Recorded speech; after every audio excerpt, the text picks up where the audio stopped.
मान लीजिए दो लोगों की कुंडली में सभी ग्रह एक जैसी जगह पर हों, लेकिन एक व्यक्ति आत्मविश्वासी हो, दूसरा हमेशा डरता हो। ऐसा क्यों? इसका उत्तर अक्सर कुंडली के सबसे पहले भाव में छिपा होता है। इसीलिए आज हम समझेंगे पहला भाव आखिर बताता क्या है। पिछले एपिसोड में हमने समझा था कि लग्न पूरी कुंडली का प्रवेश द्वार है, लेकिन लग्न जहाँ बैठता है वहीं पहला भाव बन जाता है और यहीं से पूरी कुंडली पढ़ना शुरू होती है। कल्पना कीजिए आप एक नया घर बनाने वाले हैं। घर में 12 कमरे हैं, लेकिन सबसे पहले आप किस चीज़ को देखते हैं? दरवाज़ा, क्योंकि वहीं से पूरे घर में प्रवेश होता है। ठीक वैसे ही पहला भाव पूरी कुंडली का मुख्य प्रवेश द्वार है। अब प्रश्न है, पहला भाव बताता क्या है?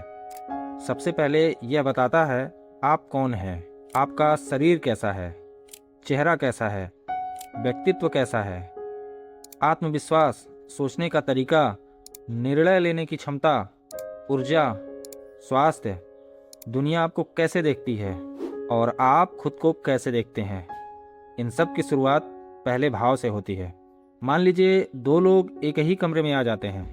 पहले व्यक्ति को देखते ही सबका ध्यान उसी पर चला जाता है, दूसरा चुपचाप बैठ जाता है। यह अंतर कई बार पहले भाव और लग्नेश की शक्ति से भी जुड़ा होता है। इसीलिए ज्योतिष में पहला प्रभाव यानी फर्स्ट इम्प्रेशन पहले भाव से देखा जाता है। लेकिन एक बात हमेशा याद रखिए, पहला भाव अकेले पूरी जिंदगी तय नहीं करता, बल्कि यह पूरी कुंडली का आधार बनता है। जैसे बीज पूरे पेड़ की संभावना रखता है, वैसे ही पहला भाव पूरी कुंडली की दिशा तय करता है। लेकिन फल बाकी भाव, ग्रह, दृष्टि, दशा और आपके कर्म मिलकर देते हैं। अगर पहला भाव मजबूत हो तो व्यक्ति मुश्किल परिस्थितियों में भी खुद को संभाल लेता है, और अगर कमजोर हो तो अच्छे अवसर मिलने के बाद भी आत्मविश्वास की कमी या गलत निर्णय रास्ता रोक सकते हैं। इसीलिए ज्योतिष में पहले भाव को जीवन का दर्पण कहा जाता है।